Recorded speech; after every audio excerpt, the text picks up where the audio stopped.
नमस्कार मित्रों, अर्ज करते में एक बार फिर आपका स्वागत है। आज हम द्विजेंद्र द्विज की गजल के 2-3 शेरों को समझने का प्रयास करेंगे। तो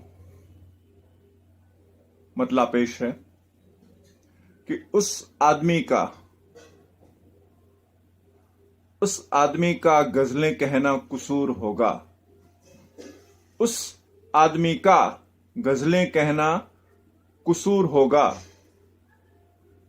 उस आदमी का गजलें कहना कसूर होगा। दुखती रगों को छूना जिसका शऊर होगा। उस आदमी का गजलें कहना कसूर होगा। दुखती रगों को छूना जिसका शऊर होगा। मतलब में शायर कह रहे हैं कि जिस व्यक्ति को दूसरों की पीड़ा आनंद देती है और जिसे पीड़ा देने में, जिस आदमी को दूसरे को पीड़ा पहुंचाने में आनंद मिलता है, उस आदमी का गजलें कहना लिखना एक कसूर गिना जाना चाहिए या एक कसूर होता है या होगा। क्योंकि गजलें या साहित्य या कविता, क्योंकि गजलों का लिखा जाना, गजलें लिखना भी साहित्य का एक प्रकार है, गजलें भी साहित्य का एक प्रकार है। और साहित्य हमेशा अच्छे उद्देश्य से लिखा जाता है। साहित्य यानी साहित्य अच्छे उद्देश्य के साथ लिखा जाए वो साहित्य होता है। समाज को एक अच्छा संदेश पहुंचे, पढ़कर किसी को प्रेरणा मिले, एक सकारात्मक संदेश जाए, साहित्य इस उद्देश्य से लिखा जाता है। और जब कोई शख्स किसी की दुखती रग को, किसी को पीड़ा पहुंचाने वाली बात पर, घटना पर कुछ लिखेगा तो स्वाभाविक है वो किसी का दिल दुखाएगा। और ये होना नहीं चाहिए। ये सिर्फ गजलों में नहीं बल्कि वास्तविक जीवन में भी ये कभी होना नहीं चाहिए। किसी को पीड़ा जानबूझकर कभी नहीं पहुंचानी चाहिए।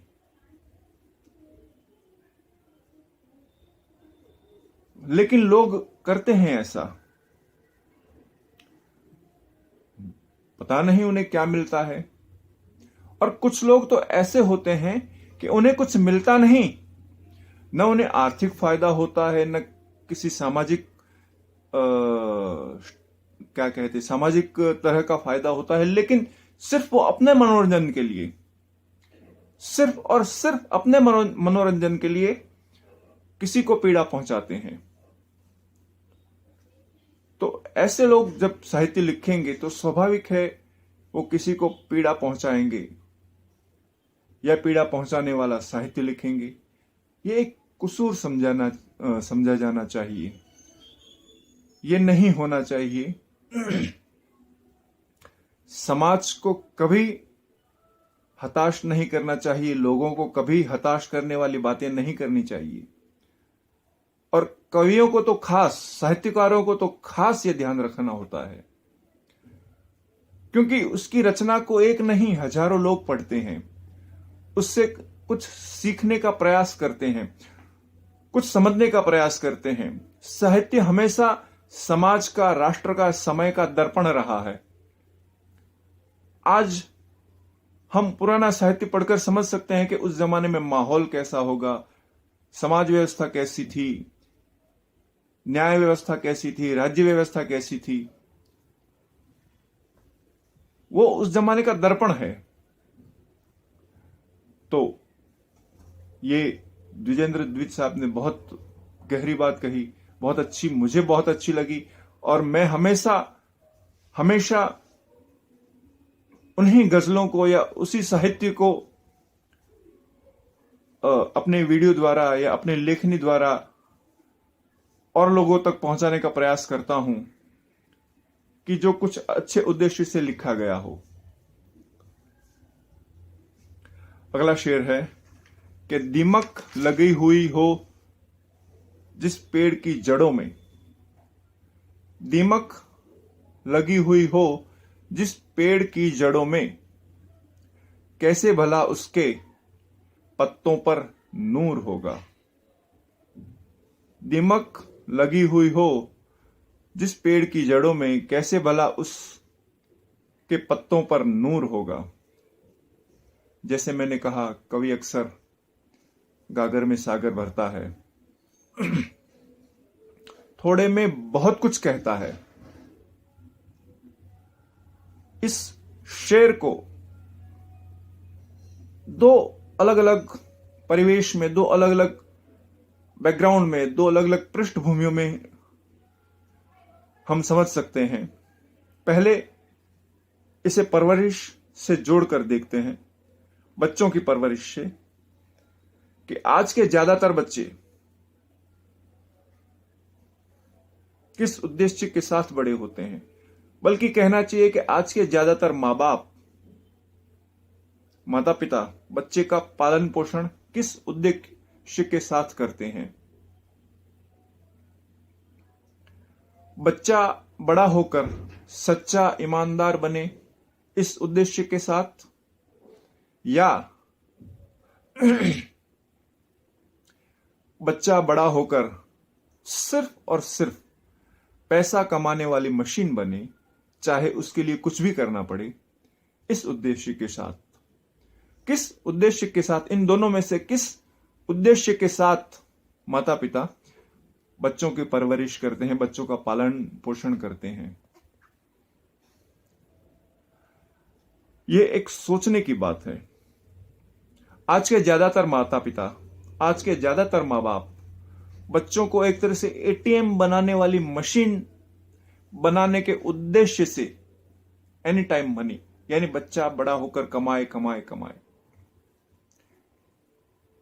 एटीएम मशीन बनाने के उद्देश्य के साथ बच्चों का लालन पालन करते हैं। यह एक तरह की वैचारिक दिमक है जो बच्चों में नहीं, उनके माता पिताओं को लगी है। समाज रूपी जो पेड़ है, वटवृक्ष है, उसकी जो शाखाएं माता पिता के रूप में है, और उस शाखा पर बच्चों के रूप में जो पत्ते हैं वो तभी फलेंगे फूलेंगे जब पेड़ की जड़ें मजबूत होगी। जड़ें मजबूत होगी तब टहनियां, यानी पेड़ की शाखाएं मजबूत होगी, और शाखाएं मजबूत होगी तो पत्ते हरे भरे रहेंगे, उसके बिना पत्ते सूख जाएंगे। लेकिन जब टहनियों में ही लालच भर जाए तो क्या हो? क्या हो? उस पेड़ के पत्तों पर नूर कैसे आएगा, यानी चमक कैसे आएगी? जिस पेड़ की जड़ों में दिमक लग गई हो, लालच रूपी दिमक, जमाने के साथ स्पर्धा करने की दिमक। उसका बच्चा इतने मार्क्स लाया है, उसका बच्चा विज्ञान में इतना आगे है, मेरा बच्चा पीछे। हर बच्चे का टैलेंट अलग होता है, हर बच्चे की प्रतिभा अलग होती है। इस दुनिया में हर व्यक्ति अपने आप में यूनिक है। न कोई उस व्यक्ति जैसा है, न व्यक्ति किसी और के जैसा है। प्रत्येक का अपना अपना टैलेंट, अपनी अपनी प्रतिभा है प्रत्येक में। सचिन तेंदुलकर एक ही हुआ था, एक ही होगा।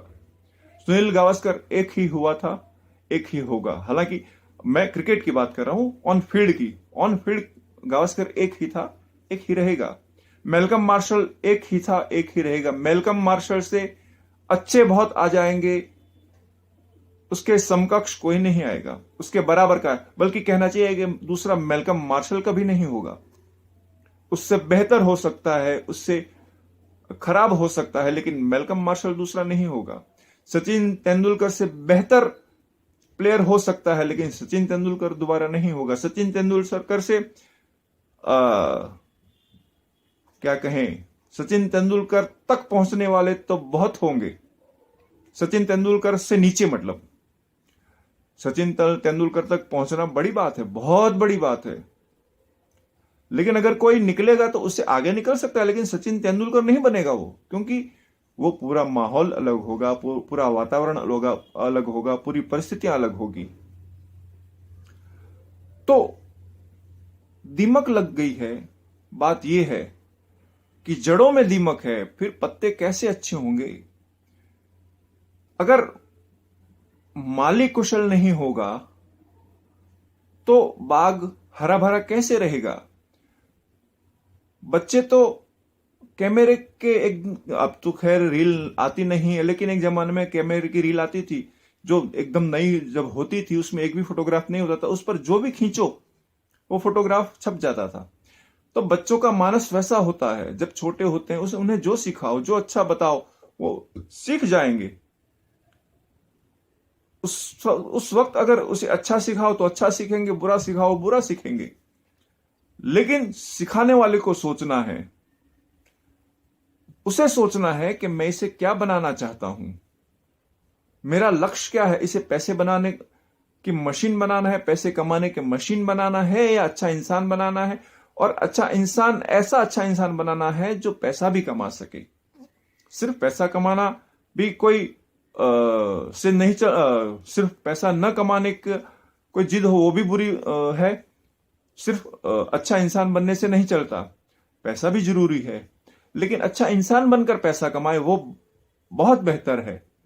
सिर्फ पैसा कमाए, येन केन प्रकारेण, उससे ज्यादा। लेकिन ये हो रहा है, दिमक पेड़ की जड़ों में लगी हुई है। शिक्षा व्यवस्था भी आज की ऐसी हो गई है कि उन्हें बच्चों के भविष्य से कोई मतलब नहीं है, उन्हें सिर्फ अपने रिजल्ट से मतलब है कि हमारी स्कूल का रिजल्ट, हमारी पाठशाला का रिजल्ट बेहतर से बेहतर हो। बच्चा अच्छा इंसान बन रहा है या नहीं, बच्चे में अच्छे गुण विकसित हो रहे हैं या नहीं, उन्हें इससे कोई मतलब नहीं है। उन्हें सिर्फ अपनी वार्षिक परीक्षाओं का रिजल्ट, अपनी स्कूल का रिजल्ट टॉप चाहिए और कुछ नहीं। बस टॉप टॉप और टॉप।